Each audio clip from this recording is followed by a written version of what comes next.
Nós estamos já chegando ao final de uma série de mensagens que trata dos eventos que aconteceram durante o ministério terreno de Jesus, especialmente ali quando ele foi condenado, quando ele foi levado à cruz e ressuscitou. Antes que você pense qualquer coisa a respeito do nosso ponto de vista, do meu ponto de vista e do ponto de vista da igreja bíblica, eu quero lhe dizer que nós cremos que Jesus veio nessa terra como sendo Deus em carne, um milagre inexplicável e extraordinário.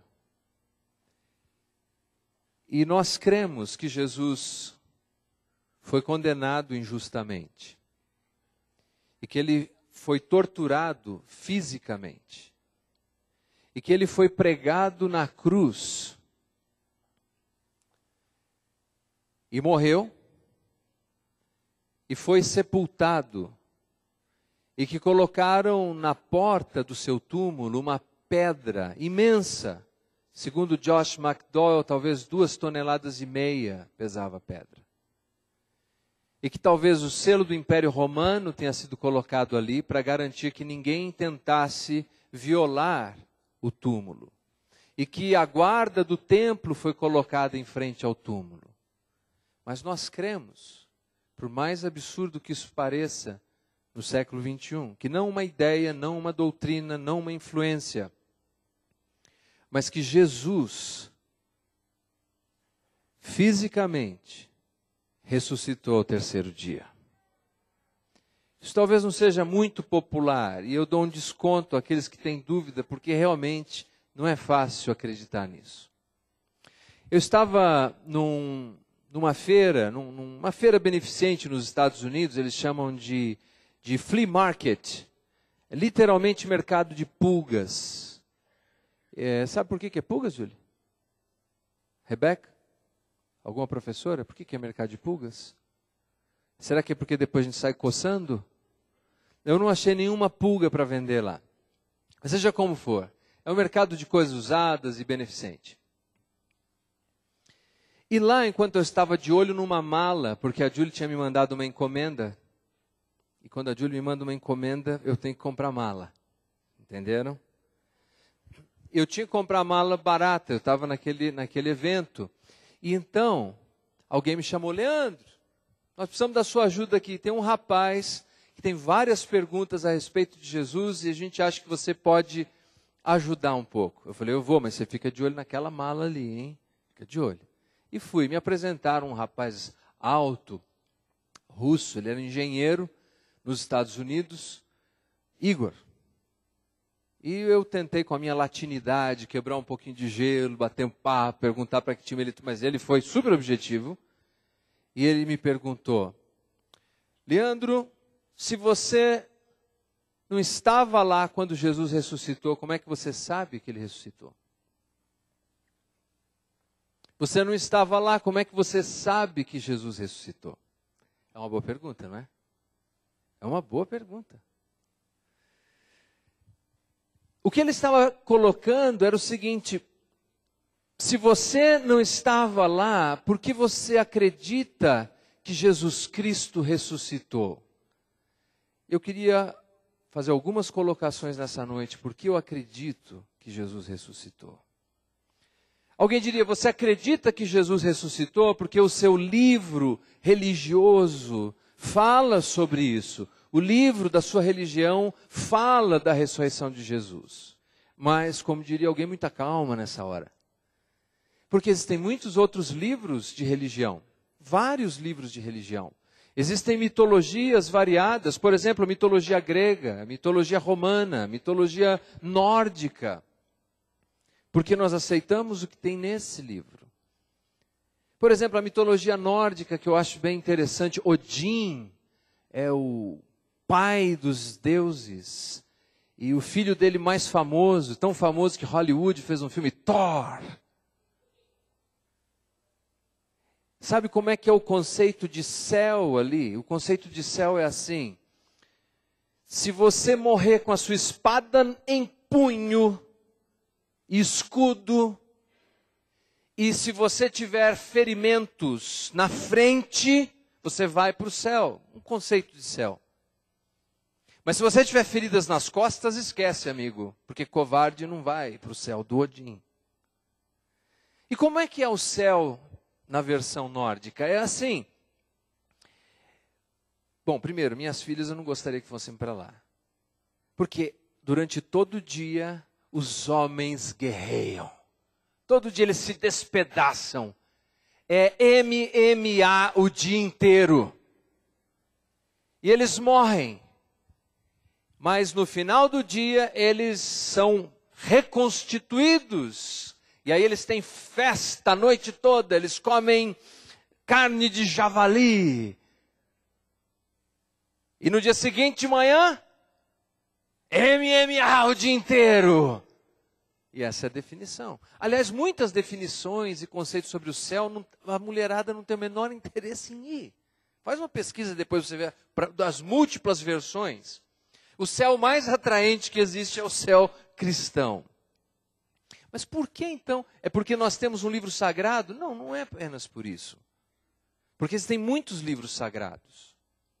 A razão porque eu acredito que Jesus ressuscitou dentre os mortos, fisicamente, é porque houve um homem chamado Mateus.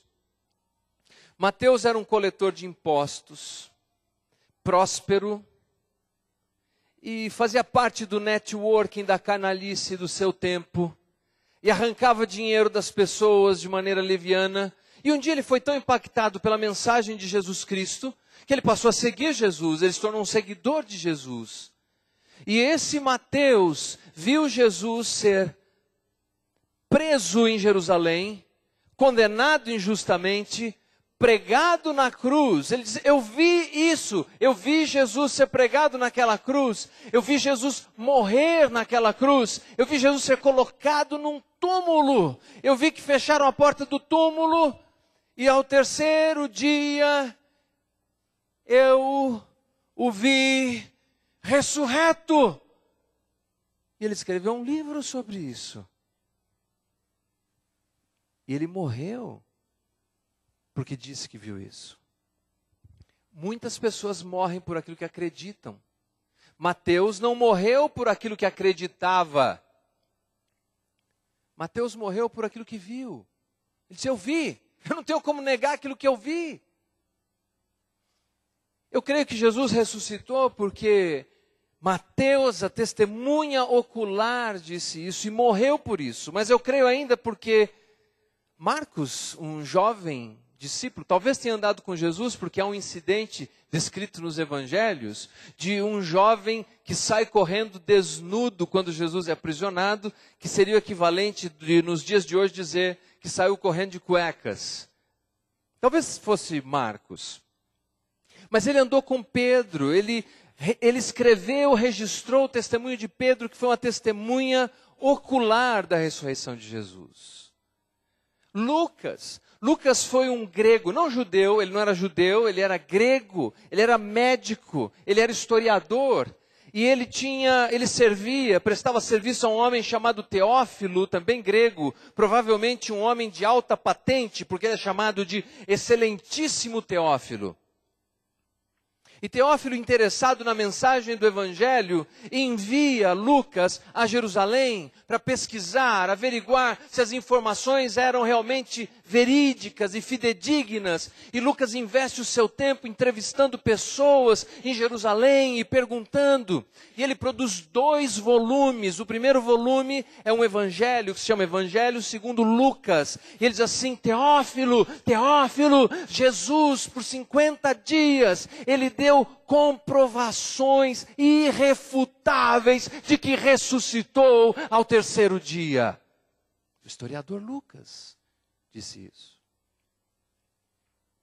Eu creio que Jesus ressuscitou porque Jesus tinha um jovem discípulo chamado João. Era o mais jovem de todos. E quando Jesus estava pregado na cruz, quando Jesus estava agonizando na cruz, João estava aos pés da cruz, com a mãe de Jesus, perto.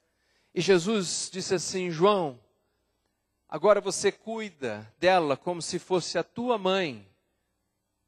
Mulher, ele vai ser como se fosse teu filho. E o João, ele descreve tudo isso, que viu tudo isso, testemunhou tudo isso. Ele assumiu a mãe de Jesus. Mas no terceiro dia, ele registra: Jesus voltou à vida. Ele ressuscitou. Isso não é incrível? Eu não creio porque está num livro religioso. Muitas obras foram produzidas assim. Eu creio porque testemunhas oculares escreveram isso. Agora, aqui está o problema quando nós queremos aceitar as doutrinas de Jesus, nós queremos ressuscitar as doutrinas e o ensinamento de Jesus, porque todo mundo, assim, na média, no geral, todo mundo gosta de Jesus.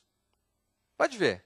Não, olha, bem-aventurados que choram, porque eles serão consolados. Isso é lindo, isso eu aceito. Esse negócio de ressuscitar não dá, mas isso eu aceito. Ou, por exemplo, conhecereis a verdade vos libertará. Isso eu gosto, mas esse papo de que ele ressuscitou dos mortos, não dá. Há um problema com esse raciocínio. Há uma falsa lógica nesse raciocínio. É mais ou menos como um pastor me contou que ele deixou o carro estacionado perto da igreja. E uma pessoa arrebentou o vidro de trás do carro e roubou a Bíblia que estava no banco de trás. Já parou para pensar que coisa estranha? O cara quebra o vidro do carro e rouba a Bíblia. Eu fico imaginando esse ladrão falando com os amigos ladrões. E aí, o que você roubou? Eu roubei uma Bíblia. E o que você fez? Eu li. E agora? Domingo eu vou na igreja. Assim, é uma contradição. E quando nós dizemos que aceitamos algumas coisas dos ensinamentos de Jesus e não aceitamos o todo, é uma contradição. É ilógico. E eu vou dizer por quê. Quantos livros escreveu Jesus? Quantos livros escreveu Jesus?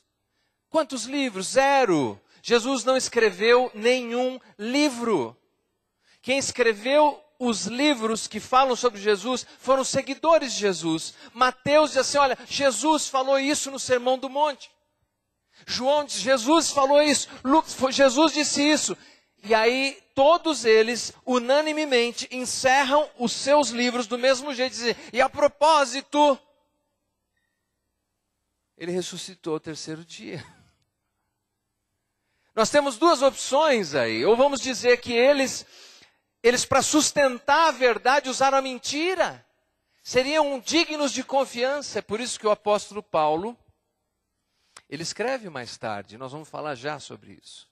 Porque além de todas essas testemunhas oculares, nós ainda temos um judeu fundamentalista chamado Paulo, que odiava os cristãos, que perseguia os cristãos, que matava os cristãos, espoliava os bens dos cristãos. E um dia, na estrada de Damasco, ele tem uma visão de Jesus e muda. E ele vira cristão. E ele começa a defender o evangelho. E o que dizer ainda de Tiago? Tiago é um dos irmãos de Jesus. E ele não acreditava em Jesus. Durante o ministério terreno de Jesus, ele provavelmente dizia, olha, eu não entendo essas coisas que ele faz, mas alguma coisa não está certa aí. Quantos aqui têm irmãos ou irmãs? Deixa eu ver. Irmãos ou irmãs? Irmãos. Se o seu irmão ou a sua irmã chegasse para você e dissesse, eu tenho uma revelação importante para te fazer. Eu sou o Filho de Deus. O que você diria? Tá, para cima de mim. Assim, o que o seu irmão ou a sua irmã teria que fazer para provar para você, eu sou o Filho de Deus? O que teria que fazer? Eu vou dizer que o meu irmão, provavelmente, se você perguntar para ele, vai dizer, é mais fácil provar que o meu irmão é Hitler do que o Filho de Deus.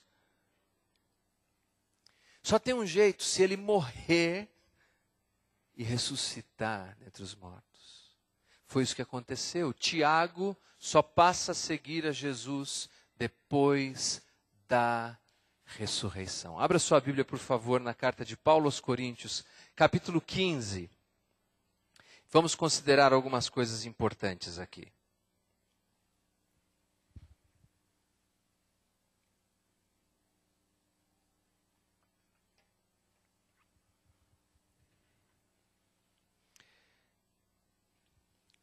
Primeira carta de Paulo aos Coríntios, capítulo 15. Se você encontrou, diga amém.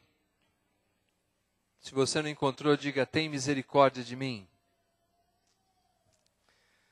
A palavra de Deus diz assim: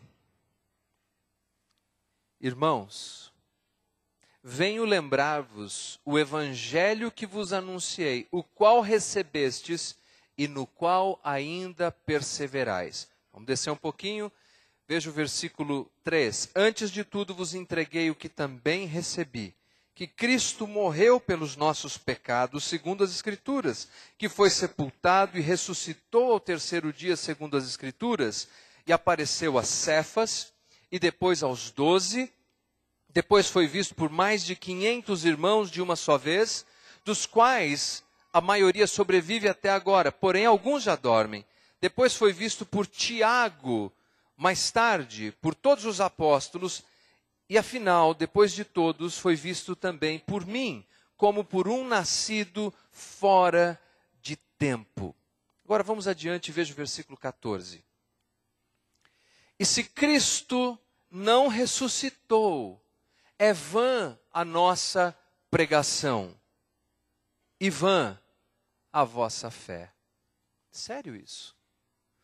Paulo diz assim, a essência da mensagem do Evangelho é a morte e a ressurreição de Jesus. E ele diz, e se Jesus não ressuscitou, a nossa pregação, a pregação de quem? De Paulo e de Mateus e de Lucas e de Marcos, de João e de todos os escritores, Pedro, ela é vazia e a nossa fé é vazia, é sem sentido, é o que ele está dizendo. Se Jesus não ressuscitou, tudo isso é vazio e não faz o menor sentido. E aí eu e você somos colocados nessa sinuca de bico. Porque no final das contas, a nossa fé não é se um dia a igreja maltratou alguém que fez uma besteira. De vez em quando eu escuto isso. Não, mas olha, o irmão fez uma besteira, a igreja tratou ele tão mal e ele saiu. Não, a questão é que o pastor não tratou e saiu. E isso, aqui. Não, a questão crucial é, eu acredito que Jesus morreu e ressuscitou ao terceiro dia. Essa é a questão. E nessa época, meus queridos, é muito comum surgirem artigos, documentários na TV, revistas, jornais com matérias, e colocam céticos para discutirem isso, e eles colocam assim, teria Jesus realmente ressuscitado? E colocam céticos dizendo, não, isso é uma bobagem, não é possível. Um dos argumentos para dizerem que Jesus não ressuscitou é o seguinte, eles dizem, olha, os evangelhos foram escritos décadas depois dos eventos. Décadas. Bom, nós sabemos, década 10 anos, décadas 20, 30, décadas. Vamos fazer um teste aqui para ver se tem um valor, alguma coisa que foi escrito décadas depois. Primeira pergunta desta noite. Espero que você esteja preparado. Quem gravou a canção Fio de Cabelo? Valendo. Fio de cabelo. Chitãozinho e Chororó. Você sabia que faz 30 anos isso? Vamos salve de palmas para ele. Ele lembra de algo que aconteceu 30 anos atrás? Chitãozinho e Chororó, fio de cabelo no meu paletó. Ele lembra. 30 anos. Impressionante a memória. Quem se lembra, segunda pergunta da noite, muita atenção, que agora vai ficar mais difícil. Quem gravou a música Você Não Soube Me Amar? Hã? Beatles? Não. Blitz! Isso, Blitz! Sabe quantos anos faz isso? Faz 30 anos. Está se sentindo velho? Faz 30 anos que vocês, historiadores, viram isso. E vocês se lembram, e quer ver como vocês se lembram? O cantor, o líder do grupo, da banda Blitz, era um baixinho, carequinha. Lembram disso? Gordinho, não era? Não. Não, eu estou dizendo não. Porque vocês lembram. O ponto é, os evangelhos foram escritos cerca de 30 anos depois de Cristo, e quem diz isso são os seculares, não são os teólogos. Quanto te acrescenta saber, lembrar que foi Chitãozinho Chororó que gravou, com todo respeito a eles, se estiverem assistindo, vocês são bem-vindos ao nosso culto virtual. Mas o que nos acrescenta lembrar que eles gravaram o fio de cabelo? Zero! Você não fica um fio de cabelo mais rico. Nada, mas você lembra. Agora imagine se você tivesse visto o seu mestre sendo crucificado, morrendo, colocado num sepulcro, e no terceiro dia ele chutou aquela pedra enorme, saiu lá de dentro andando, ensinando novamente e anunciando o reino de Deus. Você esqueceria disso? Jamais. 30 anos, do ponto de vista histórico, não é nada. Todo historiador sabe que a mitificação de algum personagem se dá quanto mais espaço de tempo você tem, quanto mais centenas e centenas de anos. Por isso, os chamados evangelhos apócrifos ou deuterocanônicos, que são datados do 2º, 3º e alguns até no início do 4º século, colocam coisas ainda absurdas a respeito de Jesus. Tudo o que sabemos de Alexandre o Grande foi escrito 400 anos depois de Alexandre o Grande. Nós cremos que Jesus ressuscitou. E cremos porque testemunhas oculares disseram, eu vi ele vivo. A última coisa que eu faria se eu estivesse fundando uma religião num lugar obscuro chamado Israel, na época, Jerusalém, com um grupo hostil à minha mensagem, a última coisa que eu faria é dizer que ele ressuscitou. Era a última coisa que eu diria, porque as pessoas que estavam lá, é como eu falar aqui que o Kruner, o cantor do Blitz, era um baixinho, gordinho, careca. Todo mundo sabe que não é verdade. Mas quando Pedro se levantou em Jerusalém, ele disse, vocês crucificaram Jesus, mas Deus o ressuscitou. Qual foi o resultado? 3.000 pessoas se converteram. Eles disseram, é verdade. Nós não sabemos explicar isso, mas é verdade. Paulo diz que se isso não fosse verdade, a nossa fé seria vã, a pregação do evangelho seria vã. Vamos em frente, eu já estou chegando ao final.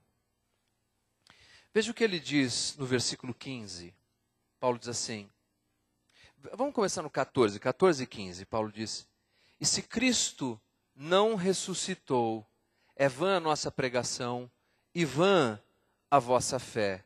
E somos tidos por falsas testemunhas de Deus, porque temos asseverado contra Deus que ele ressuscitou a Cristo, ao qual ele não ressuscitou. Paulo disse assim, se o que nós estamos dizendo não é verdade, então nós somos falsas testemunhas. Esqueça tudo que nós escrevemos. Esqueça o Sermão do Monte. Esqueça, se você não acredita. É isso que Paulo está dizendo. Você não acredita? Arranque o Sermão do Monte. Ele está dizendo, se você não acredita, porque alguém poderia dizer, mas Paulo, caríssimo, eu não acredito quando você fala dessas coisas sobrenaturais, como a ressurreição, mas eu acho lindíssimo o seu texto do capítulo 13, quando você fala sobre o amor. Aliás, foi lido no meu casamento. O amor tudo sofre, tudo crê, tudo espera, tudo suporta. O amor jamais acaba.